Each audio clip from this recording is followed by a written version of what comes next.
인스턴트 식품을 좋아하십니까? 제가 이제 주중에 혼자 교회에 있는 시간들이 많다 보니까 많은 성도님들이 염려하시면서 어떻게 밥은 먹고 있냐, 그런 말씀들을 많이 하시는데 제가 밥을 아주 잘 먹고 있습니다. 제가 인스턴트를 별로 좋아하지 않아서 초반에는 햇반을 먹다가 요즘에는 밥을 해서 맛있게 먹고 있습니다. 그런데 인스턴트 식품이 참 편하죠. 왜냐하면은 밥을 오랫동안 뜸들이고 쌀을 씻고 그 다음에 앉혀놓고 기다리는 시간이 필요하지 않기 때문에 그렇습니다. 햇반을 돌려보면은 즉석밥을 돌려보면 뭐 2분에서 3분이면 충분히 밥을 먹을 수 있거든요. 근데 저는 아무리 먹어봐도 이게 제가 해서 먹는 밥보다 맛이 없더라고요. 인스턴트 식품이 참 편합니다. 참 빠르고요. 그리고 결과도 금방 만나볼 수 있습니다. 그러나 그것이 정말 장인이 오랫동안 또는 우리 어머니가 우리에게 정성을 다해서 지어주시는 밥하고는 비할 수가 없죠. 우리가 욥기 말씀을 계속 함께 살펴보고 있습니다. 주일과 새벽 시간을 통해서 함께 살피고 있는데 욥기 말씀을 살피시면서 계속 똑같은 얘기를 하는 것 같다, 그런 생각이 혹시 안 드실지 모르겠습니다. 우리는 이미 결론도 다 알고 있고 하나님께서 그냥 빨리 욥이 물으실 때에 거기에 대해서 답을 주시면 참 좋은데 왜 계속 똑같은 얘기가 반복되는 것 같지라는 생각이 드실지 모르겠습니다. 그런데 어쩌면 우리는 그동안 신앙생활을 너무 인스턴트 방식으로 해오지 않았나 싶습니다. 오늘 설교 제목이 믿음과 현실 사이에서인데요. 우리가 가진 믿음은 즉각적으로 어떠한 결과를 내어주는 경우도 있지만 그렇지 않은 경우들이 사실은 훨씬 더 많습니다. 내가 하나님 앞에 온전한 믿음으로 서 있을 때에 흔히 예수 믿으면 복 받는다라는 그 말 가운데서 내가 예수를 잘 믿으니까 내 삶이 평안하고 형통하고 자녀들도 잘 되고 직장도 잘 되고 일도 잘 되는 그런 경우들이 그렇게 많지는 않습니다. 그런데 문제는 뭐냐면 그러한 경우들 가운데서 벗어나기 전까지는 그 인스턴트 방식의 신앙생활을 떨치기가 쉽지 않습니다. 사실은 욥이 그렇습니다. 욥이 하나님께서 그를 인정하시고 그에게 울타리를 치시고 그래서 그에게 하나님의 지키심과 보호하심 속에 있을 때에 그는 하나님께도 인정받았고 많은 사람들에게도 인정을 받았던 형통과 행복 그 자체의 삶을 살았던 사람입니다. 그래서 사탄이 하나님이 그것들을 치고 계시니까 그것을 거두신다면 욥이 까닭없이 하나님을 그렇게 예배하고 경외할 이유가 없지 않겠습니까? 라고 충동을 하는 거죠.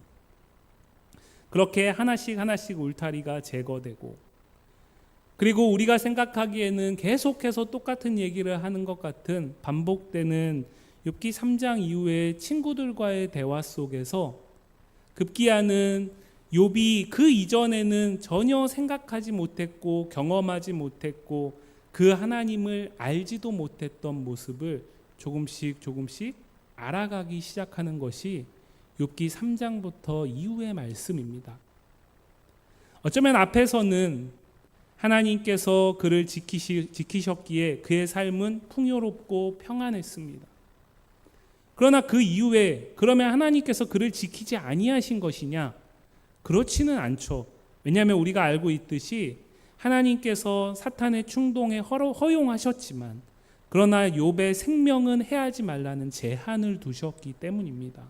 여전히 하나님이 지키고 계시기 때문에 욥은 호흡할 수 있는 것입니다. 고통 가운데 있지만. 그런데 그 가운데서는 그의 삶의 구체적이고 드러나는 결과로서 봤을 때 하나님이 지키신다, 내가 믿음 안에서 온전히 하나님 앞에 서려고 수고하고 애쓰니까 이러한 결과가 나오는구나 라는 말을 더 이상 할 수 없는 상황이 된 것이죠. 그렇기 때문에 그 뒷부분이 사실은 더 어쩌면 우리에게는 필요한 부분이라는 생각을 합니다. 어제 청년들과 함께 예배하면서 그런 이야기를 나눴는데, 성경의 1.1핵도 우리가 하나님의 말씀에서 벗어나는 것이 없고 하나도 땅에 떨어지지 않고 그대로 응답된다라는 사실을 우리가 믿습니다. 그러나 우리는 그럼에도 불구하고 우리가 더 가까이 하고 우리가 더 사랑하는 말씀들이 있고 우리가 더 은혜롭게 받아들이는 말씀들이 있습니다.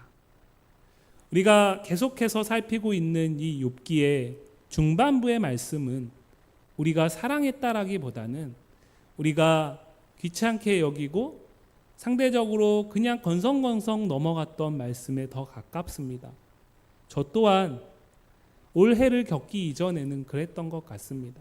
정확히 얘기하면 2010년 이후에 한국 사회 속에서의 일어나는 여러 가지 상황들과 그에 대한 교회에 제시하는 답, 그리고 그 가운데서 성경을 바라보면서 이게 정말 그럴까라는 의문을 던지기 시작했고, 특별히 올해 그 고난의 한 복판을 걸어가고 있는 우리의 오늘의 현실 속에서 이 말씀을 제가 택한 것은 아니지만 하나님이 우리에게 반드시 주시고자 하는 마음이 있다라는 생각이 점점 더 커져가고 있습니다.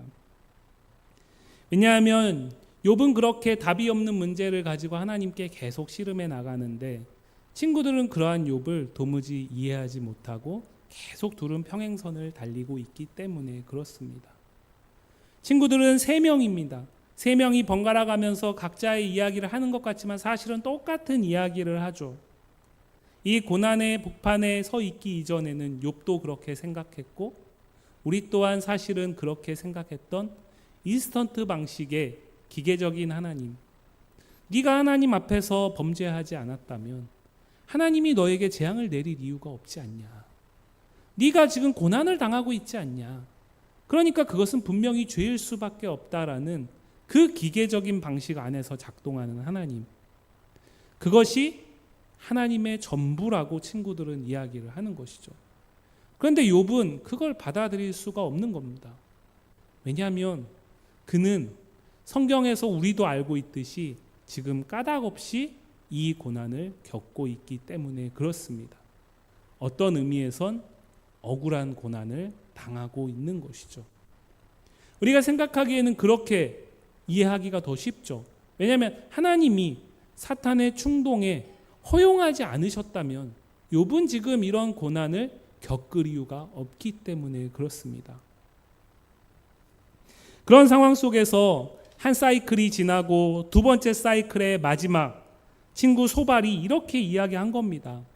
처음에는 친구들이 은연중에 욥에게 네가 지금 재난 당하는 걸 보니까 네가 분명히 너도 모르는 사이에 하나님 앞에서 범죄한 것들이 있지 않을까? 그러니까 하나님께 나아가서 하나님께 그 죄의 문제를 아뢰고 회개하면 하나님이 재앙을 그치게 해주실 거야.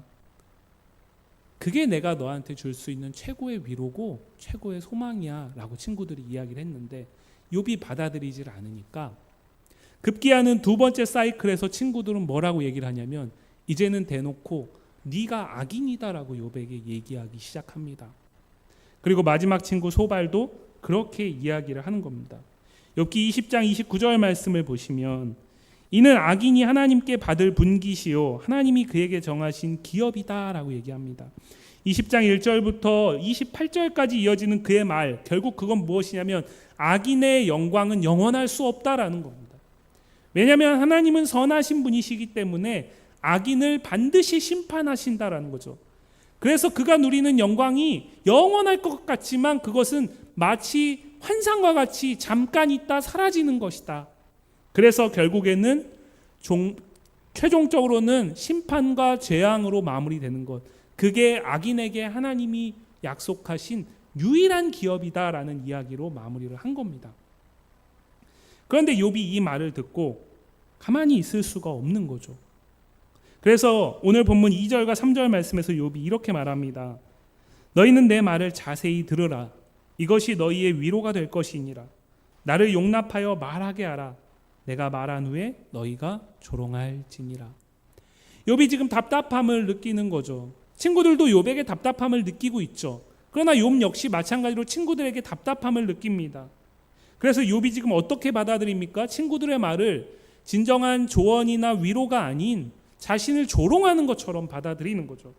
그래서 이렇게 말합니다. 제발 내 말을 들은 다음에 조롱을 하더라도 조롱을 해라. 내 말을 들은 다음에 니네가 하고 싶은 말이 있다면 그때 그 다음에 해도 늦지 않냐. 내 말을 한 번이라도 좀 들어보려고 애써봐라 라고 얘기를 하는 겁니다. 그러면서 오늘 우리가 함께 읽었던 21장 전체 안에서 욥은 악인이 소발이 이야기하는 것처럼 하나님께서 선하시기 때문에 그에게 최종적인 재앙을 이 땅 가운데서 경험하게 하시는 심판을 보이시기도 하지만 그렇지 않은 경우도 내가 너무나 많이 봤다라는 이야기를 하는 거죠. 20장 10절 말씀 한번 보시면 그의 아들들은 가난한 자에게 은혜를 구하겠고 그도 얻은 재물을 자기 손으로 도로 줄 것이다 라고 이야기를 합니다. 그런데 소발은 무엇이라고 얘기를 했냐면 그의 아들들은 꾸어서 빌려서 도움을 받지 않고는 살 수 없을 것이라고 20장에서 이야기를 했거든요. 21장에서 욥은 그것이 언제나 정답이 아니다라는 거죠. 마치 1 더하기 1은 2가 되는 것처럼 또는 어떤 수학 공식 안에다가 숫자를 넣었을 때 거기에 그 공식의 알고리즘에 따라서 답이 딱 떨어져 나오는 것처럼 언제나 네가 말하는 그 인과 응보, 하나님은 선하시기 때문에 재앙을 당한다면 그건 죄 때문이다. 네가 지금 형통하다면 그거는 하나님이 너를 인정하는 선함이 너에게 있기 때문이다라는 이 원리가 언제나 작동하지 않는다라는 사실을 이야기를 하는 겁니다.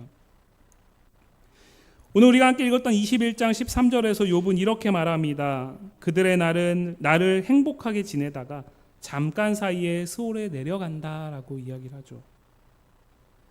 악인들이 소발의 말대로라면 그 영광과 형통과 행복은 잠시 잠깐이어야 하고 이후에는 비참한 삶을 살아야 하거든요. 하나님이 재앙을 쏟으셨기 때문에. 그런데 욥이 보니까 그들은 평생 고생하고는 거리가 먼 삶을 살더라는 거죠. 그들은 남 부러운 삶을 살더라는 거죠. 그러면 마지막에 죽기 전에라도 정말 고통을 당하면서 죽어나가야 하는데 그들은 마지막 순간에도 아무런 고통 없이 그냥 하나님이 가시더라라는 겁니다. 그러니 네가 말하는 그것이 오늘 이 현실에서는 맞지 않다라는 거죠. 자신의 모습을 봐달라고 이야기했는데 친구들이 듣지 않으니까 욥은 그래 그럼 나 말고 우리가 세상에서 만나게 되는 사람들의 모습을 보자는 겁니다. 정말 네가 말한 그게 언제나 그렇게 적용이 되냐라는 거를 묻는 겁니다. 그런데 오늘 욥이 제시하는 정말 그 지혜의 원리만 따라서 세상이 움직이냐?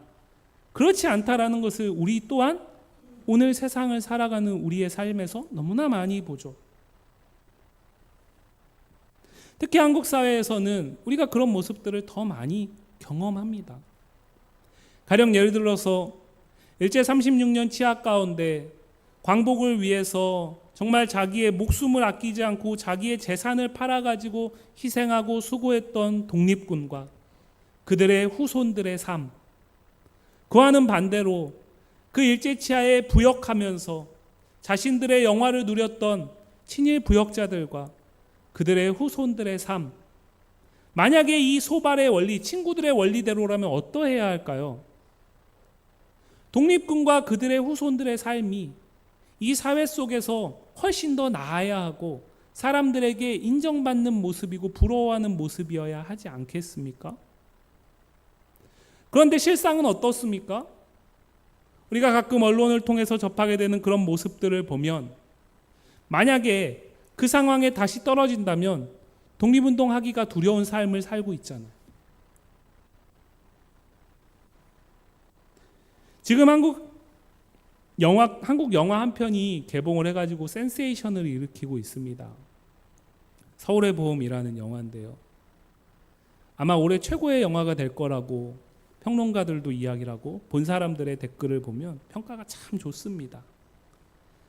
그런데 이것이 전두환 씨에 대한 이야기를 다루고 있습니다. 특별히 우리가 발을 딛고 살아가는 광주에게는 이가 갈리는 그 사람을 다루고 있습니다. 그런데 그 사람의 삶이 어땠습니까? 그 사람은 법의 단죄를 받았고 그 가운데서 은혜를 베풀어서 용서를 사면을 받았지만 마지막까지 한 번도 참회한 적이 없습니다. 그렇기 때문에 여전히 그 사람과 함께한 사람들은 그 결단이 위대한 결단이었다라고 찬양하고, 제가 살고 있는 윗지방에서는 얼마 전에 이번 주에 광화문 한복판에서 그 사람을 추모하는 행사를 펼치기도 했습니다. 이 소발의 원리대로라면 도저히 받아들일 수 없는 거잖아요. 그 사람이 희생시킨 무고한 생명들이 얼마나 많이 있습니까? 이 자리에 있는 우리 가운데도 한두 달이 건너면은 그로 인해서 피해를 당한 지체들이 있고 이웃들이 있고 친구들이 있고 친인척들이 있지 않으시겠습니까? 그런데 그 사람들은 여전히 고통을 당하고 있고 그 후손들은, 자녀들은 여전히 어려움을 겪고 있지만 그 사람은 마지막까지 자신의 작은 참회마저 하지 않고 쉽게 죽었습니다. 그것이 지금 친구들이 말하는 이 인과응보만으로 설명될 수 없는 세상의 모습인 거죠. 그런데 욥은 이 악인들을, 그들이 부요하기 때문에, 그들이 풍요하기 때문에, 그들이 고생을 안 하기 때문에가 아니라 이들이 악인이라고 왜 이야기를 하냐면 14절과 15절 말씀을 한번 같이 볼까요? 같이 읽습니다. 그러할지라도 우리가 주의 도리 알기를 바라지 아니하나이다. 전능자가 누구이기에 우리가 섬기며 우리가 그에게 기도한들 무슨 소용이 있으랴 하는구나. 친구들의 주장대로라면 지금 이 사람들은 하나님이 그들의 삶을 지키시고 그들에게 풍요를 허락하시고 행복한 삶을 누리게 하셨기 때문에 그들은 마땅히 어떻게 해야 합니까? 하나님을 힘써 알아야 하고 그 하나님께 감사해야 하는 사람들입니다. 그런데 이 사람들은 어떻게 반응하죠? 이들은 그러할지라도 하나님이 그들의 것을 지키시고 보호하시며 그들이 행복과 평안을 누리게 하심에도 불구하고 그들은 하나님께 뭐라고 말합니까? 우리를 떠나소서. 우리가 주의 도리 알기를 바라지 아니하나이다. 전능자가 누구이기에 우리가 섬기며 우리가 그에게 기도한들 무슨 소용이 있겠는가라고 말한다라는 거죠. 그렇기 때문에 이들은 악인인 겁니다. 그렇기 때문에 이들은 악인인 겁니다. 오늘 욥은 본문 안에서 이들이 어떻게 부요와 평안과 행복을 누리는지에 대해서는 말하지 않습니다. 그러나 이들이 악인인 이유는 그렇게 자신들이 행복과 평안을 누리는 상황 속에서조차도 하나님을 찾지 않기 때문입니다. 뒤집어 말하면 하나님을 찾는 사람은 그가 재앙 가운데, 고난 가운데, 어려움 가운데 있다 하여도 그 가운데서도 하나님을 찾는 사람은 절대로 악인일 수가 없는 것입니다. 그런데 욥은 어땠습니까? 하나님을 찾고 또 찾았습니다. 친구들은 네가 죄인이니까 말씀을 그 마음에 귀하게 두라. 네가 죄를 졌으니까 하나님을 찾고 또 찾으라고 계속해서 말하지만 욥은 하나님을 떠난 적이 한 번도 없습니다. 죽기를 구하면서도 하나님 앞에 그는 언제나 엎드렸습니다. 그는 언제나 하나님의 말씀을 그 마음에 깊이 새겼습니다. 그렇기 때문에 지금 욥이 당하고 있는 재앙의 모습을 보면서 그가 악하다라고 말할 수가 없는 것입니다. 신약성경 안에서도 우리가 이와 비슷한 모습들을 보게 됩니다. 고린도 교회의 사도 바울이 쓴 편지인 고린도전서 1장 18절부터 말씀을 보면 바울이 고린도 교회에 십자가의 도를 전했습니다. 그런데 십자가의 도가 멸망하는 자들에게는 미련한 것이라고 말합니다. 그러면서 두 부류의 사람들을 이야기를 하죠. 유대인은 표적을 구하고 헬라인은 지혜를 찾기 때문에 그들에게 표적을 구하는 유대인들에게는 십자가의 이 도가 놀라운 그들이 이미 알고 있는 그 표적에 비하면은 너무나 약한 임팩트를 가지고 있는 것이죠. 더군다나 그들의 인식 속에서 십자가는 나무에 달린 자는 저주받은 자이기 때문에 그것이 구원을 이루는 표적이 될 수 없는 것입니다. 헬라인의 입장에서는 지혜를 구하는 헬라인의 입장에서는 십자가의 도가 구원을 얻는 지혜라는 이 사실이 그들이 이미 알고 있고 이미 소유하고 있는 그 고상한 철학적인 지혜보다 못한 것입니다. 이성과 합리 안에서 도저히 받아들일 수 없는 것이죠. 그렇기 때문에 그들에게 십자가의 도는 미련한 것입니다. 왜 그럴까요? 이미 그들이 가지고 있는 지식 안에서, 경험 안에서 새롭게 제시되는 복음, 십자가의 복음을 판단하고 그것을 받아들일 수 없기 때문에 그렇습니다. 여러분, 예수를 믿기 가장 힘든 사람이 어떤 사람일 것 같으십니까? 세상에서 누가 봐도 극악무도한, 평생을 예수를 부정하고 예수 믿는 사람들을 박해하는 데 앞장섰던 사람일까요? 그렇다면 사도 바울은 회심하기 어려웠을 겁니다.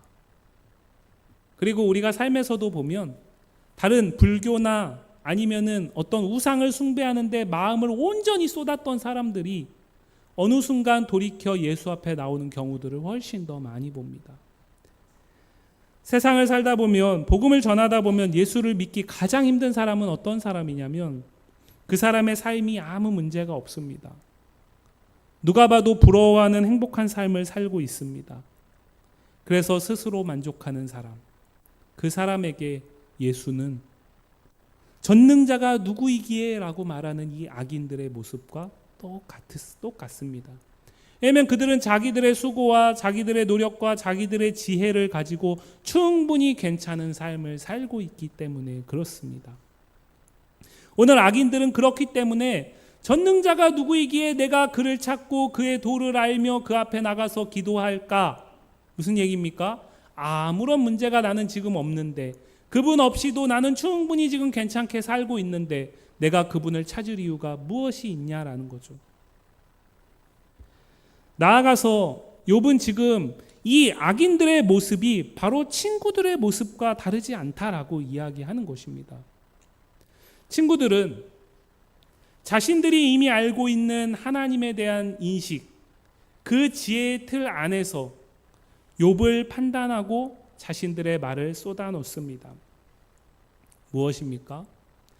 욥이 고통당하는 모습을 보면서 하나님은 그들이 그 틀 안에서는 도저히 경험할 수 없는 새로운 지혜로 초대하고 있는데 그들은 자신들이 이미 가지고 있는 그것 안에서 충분히 만족하고 있습니다. 그것만으로 충분하다라고 생각하죠. 그것이 모든 것에 대한 답이 될 수 있고 그것이 모든 것에 대한 해결책이 될 수 있다라고 확신합니다.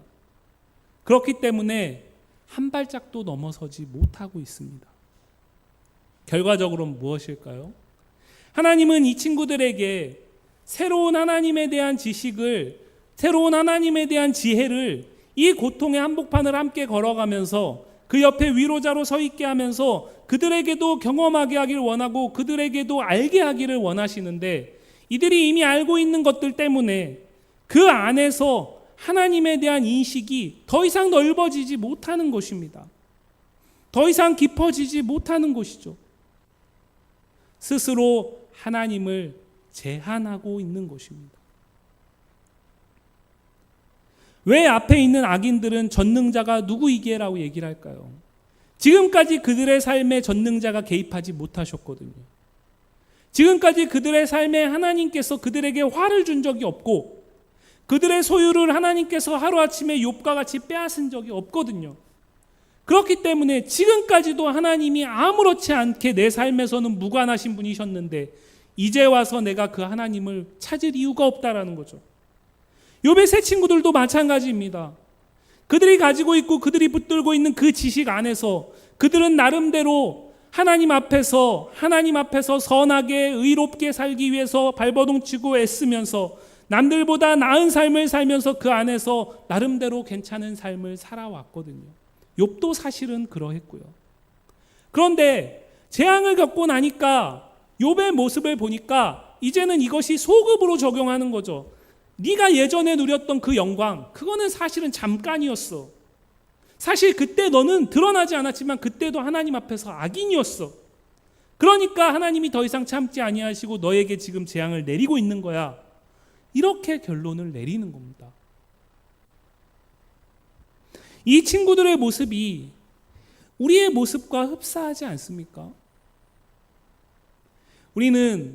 우리가 믿음 안에서 모든 것을 결정하고 모든 것을 판단하고 믿음 안에서 살아가려고 누구보다 부단히 애쓰고 수고하는 성도입니다. 그것이 결코 나쁘지 않습니다.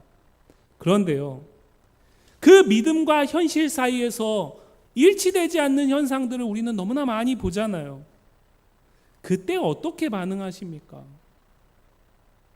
그때 어떻게 반응하십니까? 제가 서두에 이 욥기의 말씀이 새롭게 다가오기 시작했다라고 말씀을 드렸던 2010년 중반 후에 한국 사회에서 일어났던 여러 가지 사건들, 과거부터 사실은 그랬습니다.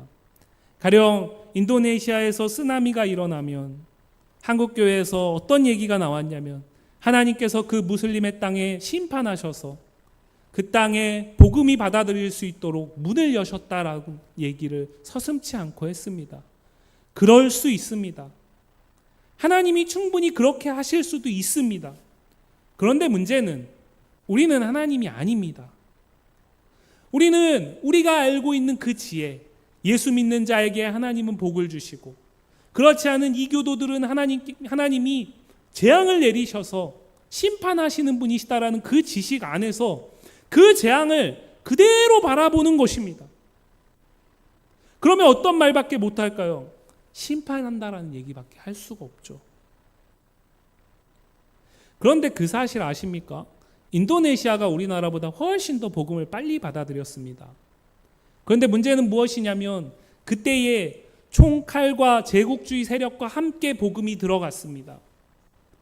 그렇기 때문에 인도네시아 사람들에게 그리스도의 십자가의 복음은 사랑이 아닌 자신들의 가족과 친지를 예수 믿지 않는다는 이유 때문에 죽인 공포의 복음입니다. 그들은 그때 그렇게 말하지 않았겠습니까?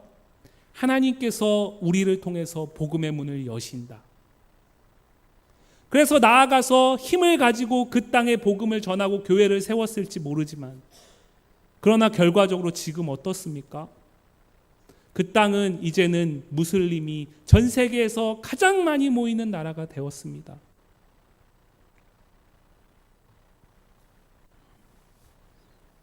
우리가 가진 믿음이 귀하고 중요합니다. 그 믿음 안에서, 그 믿음 생활 안에서 우리가 말씀을 통해 듣고 배우는 것이 중요합니다. 그것을 가지고 우리가 우리의 삶을 바라보고 그 가운데서 하나님의 뜻을 붙들고 살아가려는 수고를 하는 것 중요합니다. 그러나 그것이 나에게 뿐만 아니라 모든 다른 사람들과 지체와 이웃들의 상황 속에서도 그대로 갖다 공식처럼 적용된다라고 생각하시면 큰 오산입니다. 그것은 친구들의 과오를 그대로 반복하는 것입니다. 우리가 먼저 신앙생활을 오래 했고 우리가 그래도 하나님의 말씀을 더 많이 들었고 하나님의 말씀을 더 많이 알고 더 많이 배웠고 특히 저와 같은 목사들은 더 많이 배웠잖아요. 그렇기 때문에 하나님에 대해서 더 잘 안다라고 착각합니다. 그 착각은 무자비함으로 드러나게 되어 있습니다. 하나님은 나에게만 사랑의 하나님이 아닙니다. 하나님은 우리에게만 사랑과 구원의 하나님이 아닙니다. 우리가 스가랴서 말씀을 통해서도 계속 보는 게 무엇입니까? 하나님이 열방들을 심판하시지만 그 심판 자체가 목적이 아닙니다. 그 가운데서도 남은 자들을 건지시기 위한 거죠. 우리는 우리와 상관없는 남의 일에 대해서 우리의 믿음의 잣대를 가지고 내가 아는 그 얕은 하나님에 대한 지식을 가지고 너무나 쉽게 말합니다. 그런데 두려운 것은 이 세 친구들을 욥기 끝자락으로 가면 하나님께서 세 친구들이 옳지 않다. 너희가 욥에게 용서를 구하고 욥이 그 친구들을 위해서 기도할 때에 내가 너희를 용서하겠다라고 하나님이 말씀하신다라는 겁니다. 우리는 이 쉬운 길을 택하면 안 됩니다. 인스턴트 식품과 같이 당장 답이 나오는 쉬운 길을 택하면 안 됩니다. 이게 내 문제가 아닐 때는 너무나 쉬운 길을 택할 수 있습니다. 어제 청년 예배를 드리면서 한 지체를 통해서 그 지체가 학교에서 후배와 어떤 대화 가운데 있었던 말을 전해 들었습니다. 그런데 그 지체가 그 후배가 겪고 있는 지금의 어려움이 그 지체가 지난 한 해 동안 겪었던 자신의 경험을 그대로 후배가 반복하고 있는 상황이었습니다. 예전 같으면 어땠을까요? 다 하나님의 뜻이 있어. 그러니 묵묵히 기도하고 기다려라고 쉽게 얘기했을 겁니다. 그러나 이미 그 시간을 지나가고 있는 그 지체는 그렇게 말할 수 없었습니다. 이 시간을 통해서 하나님이 그렇게만 일하시지 않는다라는 사실을 온몸으로 경험했기 때문에 그렇습니다. 그렇기 때문에 우리는 내가 아는 것이 하나님에 대한 전부라고 생각하시면 안 됩니다. 하나님은 우리보다 크시고 2주 전에 살폈듯이 셀 수 없는 분이시기 때문에 나의 지금까지 내가 알고 있는 하나님에 대한 지혜는 어쩌면 이만큼일 것입니다. 아니 이것에도 못 미치겠죠. 그것을 가지고 하나님의 우주의 모든 일어나는 일을 우리가 판단한다라는 것은 오만한 것입니다.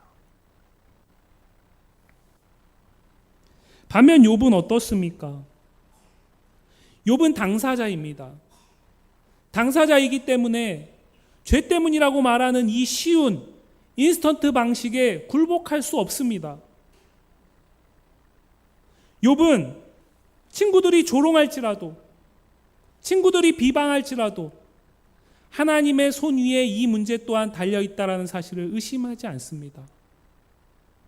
그리고 하나님 될 대로 되십시오라고 그냥 있는 것이 아니라 자신의 그 답답함을 가지고 하나님 앞에 나아갑니다. 여러분, 믿음이라는 게 무엇일까요? 믿음이라는 게 모든 것에 대해서 명확한 답을 갖는 것일까요? 그렇지 않습니다. 믿음이라는 것은 모든 것에 대해서 명확한 답을 갖는 것이라기보다는 명확한 답을 가질 수 없는 상황 속에서도 그 하나님 앞에 나아가기를 멈추지 않는 것입니다. 앞에 악인들은 왜 전능자가 누구이기에 라고 했을까요? 그들에게는 하나님이 답이 아니기 때문에 그렇습니다. 그런데 우리의 믿음이 하나님이 답이기 때문이다 라고만 생각하면 그 하나님이 답이 될 수 없는 순간에 어떻게 되겠습니까? 그 믿음은 상실될 가능성이 높습니다. 그렇기 때문에 믿음은 하나님이 답이기 때문에 그분 앞에 나아가는 것이 아니라 답이 아닐 때라도 답을 찾을 수 없을 때라도 답을 주시지 않을 때에도 그분이 선하심을 신뢰하면서 그분을 찾는 것입니다. 그래서 믿음은 겸손과 인내가 함께 가는 것입니다. 우리가 믿음에 대해서 성경에서 가장 많이 이야기하는 히브리서 11장을 보시면 그 안에서 믿음의 사람들에 대해서 이야기를 합니다. 그런데 그 믿음의 사람들에 대한 모습들을 보면 그들은 더 나은 선택지가 있지만 하나님을 택합니다. 그들은 어려움 가운데 있지만 그 가운데서도 하나님 앞에 나아가기를 멈추지 않습니다. 그들은 토굴 가운데 이름도 없이 죽어가는 사람들이었지만 그 가운데서도 하나님을 놓지 않습니다. 그래서 그들은 믿음의 조상들로, 믿음의 사람들로 성경에 남을 수 있었습니다. 그런데 그 말을 한 이후에 히브리서 12장에 가면 히브리서 기자가 이 사람들이 지금 고난을 당하는 너희, 박해를 당하는 초대교회 성도들 너희에게 허다한 증인들이 바로 여기 있다. 그러니 믿음의 주여 온전하게 하시는 이인 예수 그리스도를 바라보자. 그는 십자가에서 참으셨다라는 이야기를 하는 것이죠. 믿음은 그 하나님이 당장 내게 답이 되지 않더라도 그때에도 하나님 앞에 나아가 엎드리는 것입니다. 그래서 잠언 기자는 이렇게 말합니다. 잠언 3장 5절입니다. 같이 한번 읽어볼까요?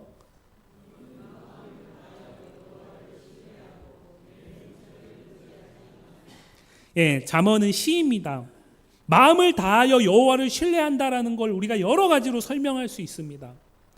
그런데 이 잠언 3장 5절에서 성경은 마음을 다하여 여호와를 신뢰하는 것, 목사님이 쓰신 표현으로 바꾸면 전심으로 여호와를 신뢰하는 것, 그것은 무엇이냐? 내 명철을 의지하지 않는 것입니다. 내 지혜가 전부인 것처럼 생각하지 않는 것입니다. 하나님이 나보다 더 크시다라는 사실을 인정하면서 내 지혜 밖에서 일하시는 하나님을 신뢰하고 그분만을 바라보는 것입니다. 그것이 믿음입니다. 현실과 믿음의 불합치 상황 속에서 믿음의 눈으로는 도저히 설명될 수 없는 어떤 일들을 우리가 겪어나가고 경험해 나갈 때, 당사자이건 제3자의 입장에서건 그때 우리에게 필요한 것은 무엇이냐? 내가 이미 알고 있는 하나님에 대한 지혜를 가지고 그것을 해석하려는 것이 아니라 그 이해되지 않는 상황 그대로를 가지고 하나님 앞에 나아가서 하나님 앞에 신뢰함으로 엎드리는 것이다 라는 거죠. 이 말씀이 지금 우리에게는 더 절절하게 다가오지 않겠습니까? 왜 하나님은 바로 해결하지 않으시고 또 힘든 걸음을 걷게 하실까요? 왜 하나님은 우리의 억울함을 아시면서도 침묵하실까요? 왜 우리가 간절하게 기도하며 하나님을 찾는데 외면하실까요? 어쩌면 지난 시간이 우리에게 이 욥기에서 나오는 욥과 친구들의 무한 루프가 계속 반복되는 시간들이 아니었겠습니까? 어느 것 하나 하나님이 즉각적으로 답하시지 않으시거든요. 지금도 마찬가지고요. 앞으로도 장담할 수 없지 않겠습니까? 그런 우리에게 욥기는, 성경은 무엇이라고 말합니까? 그 상황 그대로 왜 그 문제를 그대로 가지고 하나님 앞에 나아가라는 것입니다. 답을 찾기 위해서가 아니라 그렇게 하나님 앞에 나아가서, 지금까지는 우리가 인스턴트 방식 안에서 하나님 앞에 나아가는 이유가 하나님께 답을 찾기 위한 것이었다면, 이제는 더 이상 인스턴트가 통하지 않는 이 문제를 가지고 하나님 앞에 나아가서 하나님을 신뢰하고 하나님을 알아갈 수 있도록 하나님 앞에 나아가라는 것입니다. 욥은 이 지난한 무한 루프의 과정을 거치면서 하나님이 욥을 찾아주시고 그 하나님의 대화 속에서도 욥이 원하는 답은 드러나지 않지만 급기야 욥기 42장에 가면 욥은 내가 이 고통의 터널을 지나면서 이전까지는 내가 하나님에 대해서 귀로 들어왔던 지혜만 가지고 있었는데 이제는 그것이 아닌 한 차원 넘어서 내 눈으로 하나님을 보는 지혜를 소유하게 됐다라고 고백을 합니다. 사랑하는 성도 여러분, 우리가 지금의 상황에 처하기 전에는 어쩌면 우리의 하나님은 우리의 믿음에 기반한 지혜로 해석하고 판단하실 수 있는 분이셨을지 모르겠습니다.